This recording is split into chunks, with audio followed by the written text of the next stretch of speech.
नमस्कार, बहुत स्वागत है आपका। आपके साथ मैं हूं आसिफ शेख और आप देख रहे हैं आपकी आवाज।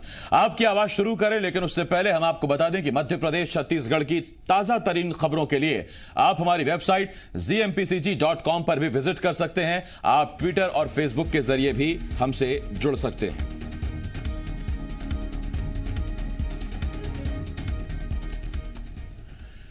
तो आपकी आवाज में आज बात शराब और शराब नीति पर उलझी शिवराज सरकार की। एमपी में मार्च या अप्रैल में निकाय चुनाव होने जा रहे हैं।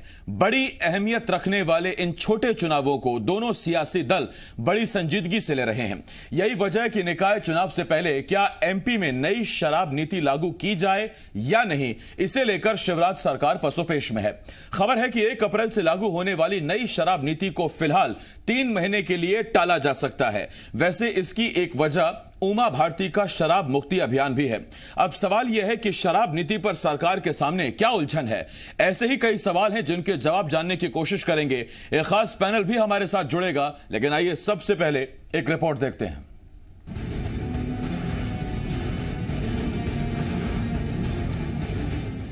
एमपी की नई शराब नीति क्या होगी? क्या नए वित्तीय वर्ष में शराब की दुकानें बढ़ाई जाएंगी या नशा मुक्ति की सरकार शराब की दुकानों की संख्या में कटौती करेगी? इस सवाल के जवाब के लिए आपको 3 और महीनों का इंतजार करना पड़ सकता है। दरअसल नए वित्तीय वर्ष के लिए शराब नीति पर शिवराज सरकार थोड़ा उलझ गई है। खबर यह है कि अब 1 अप्रैल से शुरू होने वाली नई शराब नीति 1 जुलाई से शुरू हो सकती है और इसकी 2 बड़ी वजह हो सकती हैं। एक तो आने वाले निकाय के चुनाव और दूसरी तरफ पूर्व सीएम उमा भारती का 8 मार्च से शुरू होने वाला नशा मुक्ति अभियान। नई नीति पर उलझी सरकार पर विपक्ष जहां निशाना साध रहा है, तो वहीं बीजेपी सरकार का बचाव कर रही है। मध्य प्रदेश सरकार को चाहिए कि वो अपनी एक स्पष्ट नीति सामने लाए, जनता के साथ साझा करे, इस सत्र में रखे उसको। अगर वो चाहते हैं कि ऑनलाइन घर घर दारू भिजवानी है तो बताएं प्रदेश को, लेकिन स्पष्ट करें। आज एमआरपी से 2 गुने दामों पर शराब बिक रही है और मध्य प्रदेश की जनता का शोषण हो रहा है और रेवेन्यू का पिलफरेज हो रहा है। सरकार इस पर चुप है, खामोश है। शराब नीति की बात की जा रही है, जल्दी मध्य प्रदेश में सामने आएगी। माननीय मुख्यमंत्री जी लगातार जागरूकता अभियान मध्य प्रदेश में शराब के लिए चला रहे हैं। हमारे अन्य नेता भी मध्य प्रदेश में जागरूकता अभियान चला रहे हैं। वो कहीं ना कहीं जागरूकता के साथ हम माफिया के खिलाफ भी सख्त कार्रवाई कर रहे हैं, इसलिए कांग्रेस पार्टी को तकलीफ हो रही है। दरअसल 1 अप्रैल से नई शराब नीति लागू हो सके, इसके लिए 15 मार्च से सारी कार्रवाई शुरू हो जाती है।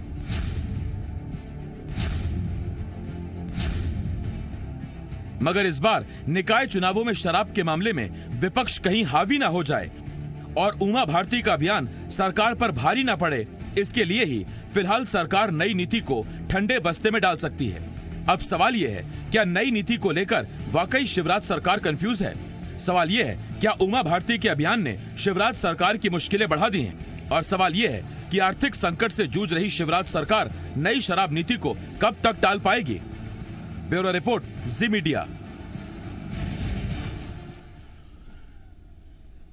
और मध्य प्रदेश के आबकारी मंत्री जगदीश देवड़ा के मुताबिक आबकारी नीति पर मंथन चल रहा है। फैसला होते ही आबकारी नीति जारी की जाएगी।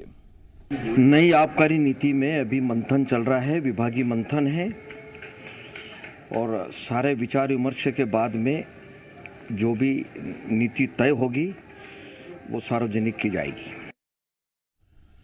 हमारे साथ इस वक्त 3 खास मेहमान जुड़ रहे हैं। हमारे साथ पूर्व मंत्री, कांग्रेस के senior leader Chaudhary Rakesh Singh Chaturvedi ji, BJP के senior leader doctor Hitesh Vajpayee साहब और वरिष्ठ पत्रकार राजेंद्र के गुप्ता जी हमारे साथ जुड़ रहे हैं। मैं आप तीनों मेहमानों का बहुत बहुत स्वागत करता हूं।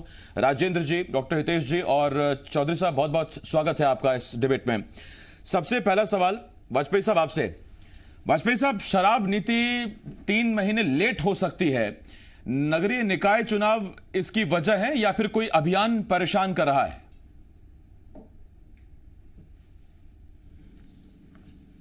देखिए, पहले तो मैं 2-3 अच्छी बातें बता दूं कि भारत में शराब को लेकर इस बात का प्रतिबंध होना कि शराब का व्यवसाय सरकार रेगुलेट करेगी, भाई समोसों की दुकानें हो गई, दूध की दुकानें हो गई, किराने की दुकानें हो गई, दवाइयों की दुकानें हो गई, इसकी कभी भी अपन संख्या नहीं गिनते हैं। ये आमतौर पे परमिटेड होती, कोई भी आप मटेरियल ले सकते हो। पर भारत में आप सोचिए, शराब जैसी कमोडिटी के ऊपर सरकार का नियंत्रण होना ये आजादी के समय से है।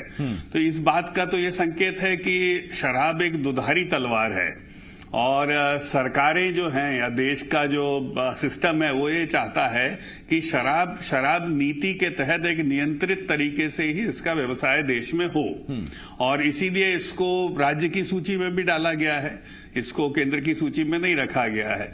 तो ये सब 2-3 प्रावधान इस बात को बताते हैं कि देश की विल क्या है, या जब देश स्वतंत्र हुआ था तब किस आधार पे निर्णय लिए गए। और उसी में ही जब महात्मा गांधी जी की जो नशा मुक्ति अभियान और नशाबंदी को लेकर एक अभियान उनका आग्रह रहा है, उसको दृष्टिगत रखते हुए गुजरात जो उनका होम स्टेट था वहां पर उसको बैन रखा गया शराब के व्यवसाय को। और आज की डेट में हम देखें तो लगभग 1 दर्जन से अधिक ऐसे राज्य हैं जहां पर ऑनलाइन ट्रेड की बात भी निकल कर आई है, जिसमें कांग्रेस शासित राज्य भी है। मैं अभी किसी के पक्ष या विपक्ष में नहीं बोल रहा हूं, मैं एक जनरल पिक्चर आपके सामने रख रहा हूं। तो दुनिया के बहुत सारे देश ऐसे भी हैं जहां पर कि शराब का व्यवसाय सरकार नियंत्रित नहीं करती है। वो एक नॉर्मल जैसे कैफेटेरिया और होटल्स होते हैं और जैसे वहां के रेस्टोरेंट चलते हैं, बाकी सामग्री मिलती है, ऐसे ही एक सामग्री वहां पर अल्कोहल है, अल्कोहलिक बेवरेजेस हैं, ये होता है। तो भारत की विल तो हमने इस बात से समझ ली। अब 2 चीजें हैं, एक नशाबंदी, नशा मुक्ति, यानी कि किसी भी प्रकार के नशे में जब कोई समाज होता है या नशा हम देखते हैं लोग करते हैं, चाहे किसी भी चीज का हो, वो एक बहुत बुरी स्थिति होती है। तो ये एक सामाजिक सुधार है। और शराब नीति जो है वो एक सरकार का शराब के व्यवसाय को लेकर टूल है। तो मेरा इसमें एक बहुत ही टैगलाइन है, आसिफ जी अनुमति देंगे तो केवल एक ये है कि देखिए, जो सत्ता होती है, सत्ता का मूल कर्म सुशासन है और धर्म का मूल कर्म समाज का सुधार है। तो मुझे लगता है कि दोनों का होना जरूरी है। एक बेहतर शराब नीति जो होती है वो सुशासन की ओर इशारा करती है, जो सत्ता का कर्म है उसका धर्म है। आपने जो और एक बात कही धर्म का जो काम है, शराब नीति या समाज जो है हमारा नशा मुक्त हो, तलवार है। तो सर सामाजिक नेतृत्व क्यों है? आप बंद करिए ये शराब मध्य प्रदेश में, क्यों इतना रिस्क ले रहे हैं सर? आपकी भी चिंता है हमें और लोगों की भी चिंता है। आपके सुझावों का स्वागत है, और जब स्वतंत्रता से लेकर आज तक इस पर कोई निर्णय नहीं ले पाया तो मैं आपके इस कार्यक्रम में बैठ के आसानी से निर्णय ले लूंगा, ऐसा इतना आसान विषय भी नहीं है। उमा भारती कहती है नीतीश कुमार की सरकार, गुजरात सरकार शराबबंदी कर चुकी है, तो मध्य प्रदेश में क्यों नहीं? देखिए, मैं आपकी बात से सहमत हूं, लेकिन उसके सच को भी सब लोग जानते हैं और उसका कारण है, देखिए जैसे हेलमेट का रूल है, बहुत सारी ऐसी चीजें हैं। देखिए इसमें क्या है, समाज और सत्ता को साथ साथ चलना होगा, इतना आसान नहीं है आसिफ जी। हम ठीक है, नेताओं को हम किसी की भी बैशिंग कर सकते हैं, हम विपक्ष में हैं तो कुछ बोल सकते हैं, पक्ष में है तो कुछ बोल सकते हैं, लेकिन सुशासन के तहत शराब नीति होना चाहिए। और यही कारण है कि पिछले 15 वर्षों में शराब की दुकानों की संख्या को लेकर चाहे किन्हीं भी चुनौतियों से मध्य प्रदेश शासन गुजरता रहा हो, शिवराज जी का एक बिल्कुल स्थिर स्टैंड रहा है कि हम इसको नहीं बढ़ाएंगे, और वो शायद 4 के आसपास उनका फिगर है, जो कि अन्य राज्यों में 9, 10, 12 तक है। और जैसा मैंने बताया 1 दर्जन से अधिक राज्य ऐसे हैं जहां पर कि ऑनलाइन ट्रेडिंग भी अवेलेबल है। और ऑनलाइन ट्रेडिंग उन लोगों के लिए बहुत अच्छी रहती है जो लोग खुलकर, मतलब शाम को आके 8 बजे बैठ के तो बात करते हैं, लेकिन उसके बाद वो उसका आनंद लेना चाहते हैं, अच्छे से लेना चाहते हैं, लेकिन वो दुकानों पे नहीं जा सकते हैं। तो उन राज्यों में, खासतौर से पंजाब जैसे राज्य है, वहां पर इसकी सुविधा लोगों को उपलब्ध कराई गई है। ठीक, मैं इस पर लौट रहा हूं आपके पास। चौधरी साहब आपके पास आ रहा हूं। चौधरी साहब, शराब पर उमा भारती का अभियान एक जगह, नगरीय निकाय चुनाव एक जगह। एक आंकड़ा है सर, 2017-18 यानी जब आपकी सरकार आई नहीं थी, और 2018-19, इन दोनों को जब हम कंपेयर करते हैं तो उस वक्त शिवराज सरकार के जाते हुए मध्य प्रदेश में जो शराब से होने वाली आय थी वो थी 8,223 करोड़, और आपकी सरकार में शराब की आय थी सर 9,506 करोड़। तो आपने भी सर खूब पैसा कमाया, कभी शराबबंदी की तरफ ध्यान नहीं गया, या दरअसल आर्थिक संकट ऐसा था जैसा आप कहते रहे कि शिवराज तो खजाना खाली करके गए थे तो भरने के लिए शराब पिलानी पड़ी? नहीं, पहली बात तो ये है कि शराब की प्रक्रिया पूर्व से चली आ रही है। वाजपेयी साहब ने तो बहुत बेहतर तरीके से कहा है। आप ये कह रहे हैं कि कांग्रेस के समय उसमें राजस्व कम आता था, बीजेपी के समय, कांग्रेस के समय राजस्व 1000 करोड़ बढ़ गया। आप ये देखिए, अभी एक बात कर रहे थे डॉक्टर वाजपेयी साहब कि सुशासन किसमें माना जाएगा। ये 2 नंबर से शराब बेचने में रेवेन्यू नहीं बढ़ा कांग्रेस के समय, अवैध शराब बेचने से नहीं बढ़ा, व्यवस्थित करने से रेवेन्यू बढ़ा है। किसी भी राज्य के लिए मैं समझता हूं कि शराब नीति बनना, शराब का काम होना, ये एक आर्थिक भी वहां की सुदृढ़ता को बढ़ाता है और वो गरीब लोगों के हित में ही उपयोग किया जाता है। लेकिन अगर उमा भारती जैसी साध्वी अगर ये कहती हैं कि इस पर बंदिश लगना चाहिए, कांग्रेस के और बीजेपी का आपने कंपेयर किया है, तो मैं आपको बताना चाहता हूं कि जब जनता माननीय पटवा जी की रिजिम थी तब 2500 करोड़ रुपए सिर्फ आबकारी से आता था। अब आप कहेंगे कांग्रेस के समय 6000 करोड़ बढ़ गया। नहीं, ये प्रक्रिया है और आसिफ जी ये निरंतर चलती रहती है। 2 साल बाद अगर आप इस पर गणित दौड़ाएंगे तो ये 12000 करोड़ हो जाएगा। लेकिन शराब 10,800 करोड़ के आसपास तो अभी है इस सरकार में, अभी है 12000 हो जाएगा। आप 2 साल बाद बात करेंगे तो मैं बता दूंगा आपको। लेकिन ये इसको सुविधाजनक बनाना, इसको घर घर पहुंचाना, ऑन डिमांड ऑन कॉल आ जाएगी। और आदरणीय हितेश वाजपेयी साहब जैसा मेरा भाई, उसकी इतनी लंबी व्याख्या कर गया कि इन देशों में ये है, इन देशों में ये नहीं। मैं विधानसभा में बोलते हुए आसिफ जी ये बोल चुका हूं कि आप नशाबंदी की बात कर रहे हैं कि नशा मुक्ति की बात कर रहे हैं। नशा मुक्ति में आप हजारों करोड़ खर्च कर रहे हैं। एक तरफ तो जहर पिला रहे हैं, शराब के लिए आमंत्रण कर रहे हैं, बड़े बड़े विज्ञापन लगते हैं, बड़ी बड़ी दुकानों पर लाइटें लगती हैं, व्यवस्थित हो रही है।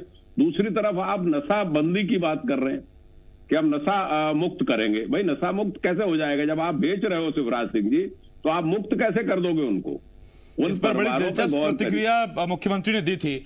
उन्होंने एक रैली में अभी हाल ही में कहा, चौधरी साहब, कि लोग जब तक पीना बंद नहीं करेंगे तब तक लोग पिलाने वाले बैठे हुए हैं, वो कहीं ना कहीं से पहुंचा देंगे शराब। तो दोनों बातें जुड़ी हुई एक दूसरे के साथ कि लोग पहले पीना बंद करें या पहले सरकार बंद करे तो लोग पीना बंद करेंगे। मैं उस पर आ रहा हूं, यह भी एक बहस का एक अलग विषय हो सकता है, कभी इस पर पार्ट 2 के तौर पर बहस कर लेंगे। राजेंद्र जी आपके पास आ रहा हूं। राजेंद्र जी आंकड़ों पर अगर मैं आता हूं, हितेश जी आपके पास नीति है स्पष्ट, आता हूं हितेश जी आपके पास। राजेंद्र जी कुछ आंकड़ों पर अगर नजर डालें तो मध्य प्रदेश में खपत करीब करीब उतनी ही है पिछले 6 सालों में। आज से 6 साल पहले 2015-2016 में मध्य प्रदेश में 1170 लाख लीटर की खपत थी मध्य प्रदेश में शराब की, और 19-20 का जो लेटेस्ट आंकड़ा था वो है 1130 लाख लीटर, यानी करीब करीब 40 लाख लीटर का सिर्फ एक हल्का सा मार्जिन आया है या घटी है। रकम, इनकम बढ़ रही है, खपत करीब करीब उतनी है, या फिर कुछ खपत कम हो रही है। इसका मतलब पीने वाले उतने ही हैं, या फिर अगर ज्यादा बढ़े हैं तो उन्होंने पीनी कम कर दी है और सरकार टैक्सेस बढ़ाती जा रही है। सरकार लगातार टैक्स बढ़ाती जा रही है, उसके बाद रेवेन्यू का खतरा फिर भी सरकारें बताती हैं और कहती हैं कि आदमी खुद से कम करे। आदमी तो रुका हुआ है, आप अपने टैक्स तो कम करिए। आशिफ जी बहुत अच्छा सवाल किया आपने। जो रेवेन्यू बढ़ रहा है हर साल, जैसे दोनों महानुभावों ने ये बताया कि बढ़ते हुए हर साल ठेके दिए जाते हैं, हर साल कभी 15%, कभी 20%, कभी 30%। तो रेवेन्यू इसलिए बढ़ रहा है और खपत निश्चित रूप से कहीं ना कहीं जागरूकता आ रही है। और जो बातें यहाँ की जा रही है दोनों पार्टी की तरफ से, आप ये देखिए कि एक शराबबंदी शब्द का इस्तेमाल करना और एक जागरूकता के लिए शराब मुक्त प्रदेश बनाने की बात की जा रही है। इसका मतलब यह है कि सिर्फ लोगों को जागरूक कर रहे हैं। प्रदेश में शराबबंदी की तरफ सरकार या उमा जी का आंदोलन ये नहीं है। उमा जी का लेटर भी वायरल हुआ है, उसमें भी जागृति की बात की गई है, लोगों को जागरूक करने की बात की गई है। मतलब शराब मुक्त तब होगा प्रदेश, लोग अपने आप छोड़ेंगे। इसलिए दूसरी बात आती है रेवेन्यू की, जो आपका सवाल था।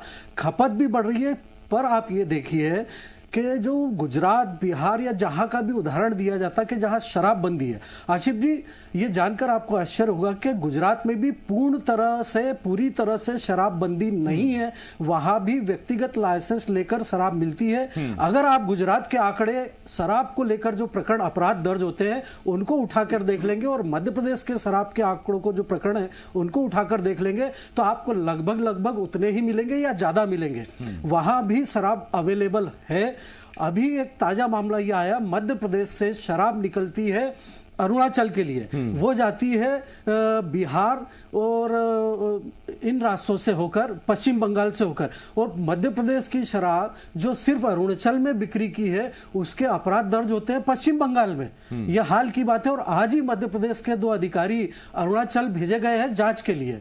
तो जो रेवेन्यू बढ़ रहा है और खपत की बात आ रही है, तो निश्चित रूप से इसमें अधिकारियों की जो मंशा होती है वो सरकार के लाभ से ज्यादा व्यक्तिगत लाभ पर ज्यादा होती है।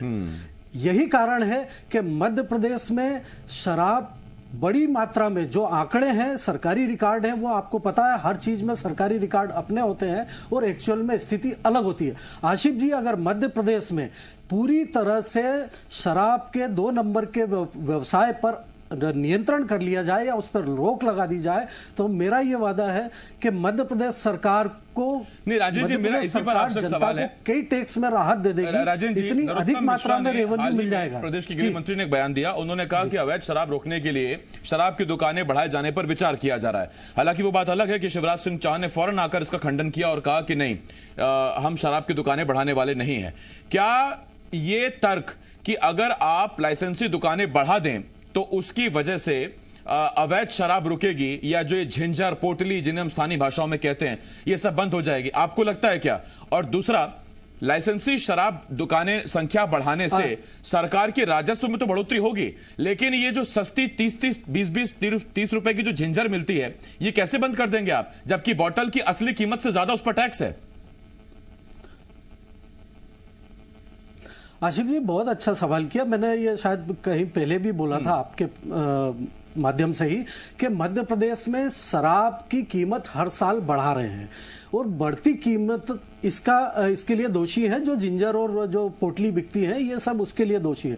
शराब की दुकान बढ़ाने से सरकार का रेवेन्यू बढ़ेगा, ये कहना मुझे थोड़ा सा ऐसा लग रहा है कि न्यायोचित नहीं होगा कि इतनी अधिक मात्रा में रेवेन्यू बढ़ेगा नहीं, क्योंकि जो लाइसेंस दुकानों का जो डिस्ट्रीब्यूट हो जाएगा, जैसे मान लीजिए कि इंदौर में सपोज 60-80 दुकानें या जो भी जितनी भी दुकानें हैं, वो दुकानों का क्षेत्र भी, एरिया भी कम हो जाएगा, उनको बेचने का जो उनका क्षेत्रफल है वो कम हो जाएगा। तो निश्चित रूप से कहीं ना कहीं सेल पर जो असर पड़ेगा वो ले देके घूम फिर के वैसा ही आएगा। बाकी राजेंद्र जी, मैं तो देसी एक उदाहरण देता हूं। सवाल ये है, अगर आप गोलगप्पे खाने के शौकीन हैं और आपको गोलगप्पे खाने के लिए 10 किलोमीटर का सफर तय करना पड़ता है और दूरी के चक्कर में कई बार आप मन मार लेते हैं, और नीचे ही कोई बढ़िया गोलगप्पे की दुकान अगर खुल जाए, तो मुझे नहीं पता कि खपत बढ़ेगी कि नहीं बढ़ेगी। एक छोटा उदाहरण था, बाकी आम लोग ज्यादा बेहतर जाने, पीने वाले बेहतर जाने। मैं वाजपेयी साहब आपके पास आऊंगा, लेकिन उससे पहले राकेश जी आपके पास आ रहा हूं।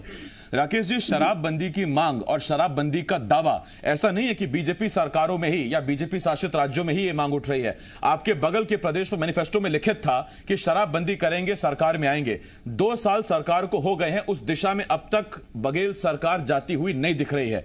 सीधा हम समझते हैं कि आबकारी से इतना पैसा आता है, इतनी मोटी रकम आती है कि हिम्मत ही नहीं होती सरकारों की कि पहले तो, अभी तो खैर कोरोना काल भी आ गया है, हिम्मत ही नहीं होती कि वो इसको प्रदेश से अलग हटा दें, उस टैक्स को एकदम अलग अलग मानकर अपना बजट मानकर चलें। ये तो वहां के लोग, छत्तीसगढ़ के लोग बेहतर इस पे बता सकते हैं, लेकिन मेरा मानना यह है कि मैनिफेस्टो में था और उस पर विचार चल रहा है, और समय आने पे शायद उस पर वो अमली जामा पहनाएंगे। ठीक, इस पर सिर्फ इतना बोलकर चौधरी साहब खामोश हो गए। मैं वाजपेयी साहब आपके पास आ रहा हूं। वाजपेयी साहब, आपसे सवाल, देखिए बार बार बीजेपी के प्रवक्ता नेता हमारे साथ डिबेट में कहते हैं कि आप देखिए, अगर उठा के आंकड़े, तो शराब की दुकानें लगातार कम होती जा रही हैं। मैं आपको बता दूं सर कि आंकड़ों में साल तो गुजर रहे हैं, लेकिन अनुपात में शराब की दुकानें नहीं कम हो रही हैं।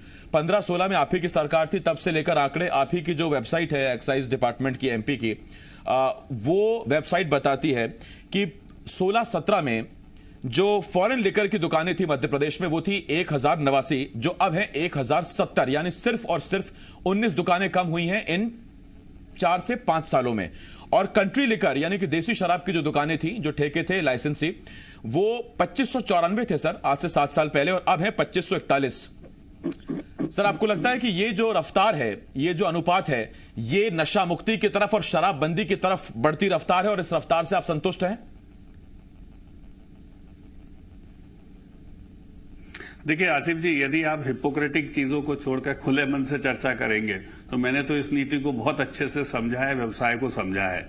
क्योंकि जब मैं नागरिक आपूर्ति निगम का अध्यक्ष था तो दिल्ली में इस व्यवसाय को नागरिक आपूर्ति निगम करता है और शीला दीक्षित जी अब रही नहीं, उन्होंने जब इस प्रकार के लिकर ट्रेड को देखा जिसमें लोगों को नुकसान होता, तो आज से 2-3 दशक पहले ये फैसला हुआ था और सारी शॉप्स बिलोंग्स टू नागरिक आपूर्ति निगम और उसको बहुत अच्छे तरीके से वो मेंटेन करके चलते हैं।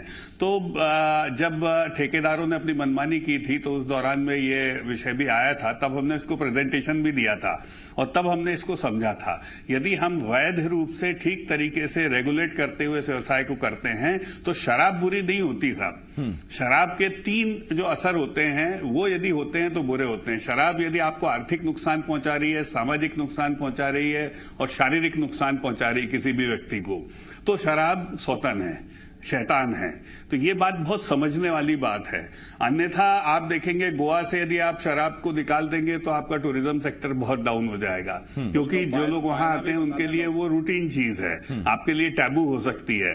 तो ये ऐसी बहुत सारी चीजें इसमें हैं। तो ये कॉम्प्लिकेटेड विषय है, इतना सीधा नहीं है। लेकिन जहां तक नशाबंदी, नशा मुक्ति अभियान है, इसको सख्ती से करना चाहिए, क्योंकि शराब का जो नशे का पक्ष है, जो आदत का पक्ष है, जिससे व्यक्ति को आर्थिक, सामाजिक और शारीरिक नुकसान होता है, उसके लिए हमें शिवराज जी को या उमा जी को या और भी लोगों ने, जैसा मैंने बताया महात्मा गांधी जी के समय से आंदोलन होते आए हैं, इसकी हमको भरपूर इसमें मदद करना चाहिए, क्योंकि ये नुकसान हमको नहीं होना चाहिए। और शराब नीति भी ऐसे ही होना चाहिए कि हम यदि ठीक तरीके की वैध रूप से चीजें उपलब्ध कराएंगे तो ये जो मिथेनॉल का अवैध ट्रेड है, कुछ भी बना के परोस कर देना, लोगों की कमजोरी का फायदा उठा लेना कि 50 किलोमीटर दूर शराब है तो वो उसको थैले में दे रहा है कुछ भी उठा के और वो उसको समझ के ले लेता और सुबह उसकी मृत्यु हो जाती है, जो बहुत घातक है। एक चिकित्सक, एक डॉक्टर के नाते तो वाजपेयी साहब आपकी बात ठीक है, लेकिन बीजेपी के पक्ष के तौर पर तो मैं सिर्फ इतना कहूंगा कि देखिए सरकार होती है सर गार्जियन, बच्चों का ख्याल रखना गार्जियन का काम है। बच्चा अगर कोई गलत चीज खाने लगे तो माता पिता वो चीज देने से मना कर देते हैं, बजाय इसके कि वो चीज घर में पड़ी रहे और माता पिता उसको सिर्फ हिदायत दें कि बेटा ये चीज गलत है, इसे खाना मत, उसमें रिस्क फैक्टर रहता है। तो अगर सरकार गार्जियन है तो बच्चों का ख्याल रखे, प्रजा का ख्याल रखे, ताकि उसमें थोड़े मोड़े अगर पैसे का नुकसान हो भी जाए तो क्या फर्क पड़ता है साहब, जान जरूरी है, जहान बाद में है, पीएम ने भी कहा था। बहुत धन्यवाद आपका हमारे साथ जुड़ने के लिए वाजपेयी साहब, चौधरी साहब, राजेंद्र जी।